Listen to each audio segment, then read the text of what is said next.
এই সমস্ত বেদাতীদের দলে আর যাব না, যারা শিরিক করে এদের কাছে আর যাব না। এবং এদের অনেক তথ্য আছে, শুধু এখানে শেষ না। এই যে মাইজবান্ডারের যে আকীদা তাওহীদ আদিয়ান, এরা মাইজবান্ডারকে আলাদা একটা ধর্ম মনে করে, নাউজুবিল্লাহ পড়ে।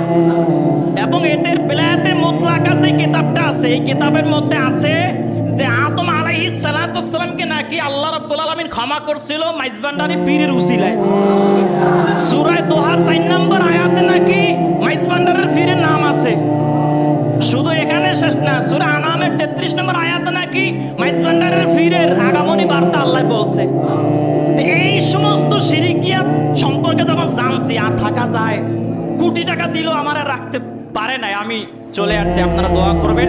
আজকে আমি এখানেই আলোচনা সমাপ্ত রাখছি।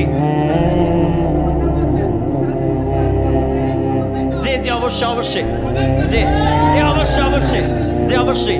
এবং যে ওখানে ক্ষমা চেয়েছে, ক্ষমা চেয়েছি, জি জি ওখানে ক্ষমা চেয়েছি। এই জন্য আপনারা সবাই আমাকে ক্ষমা করে দিবেন। একটু কষ্ট পেয়েছে আপনারা অনেক জানি, তাও আমাকে মাফ করে দিবেন।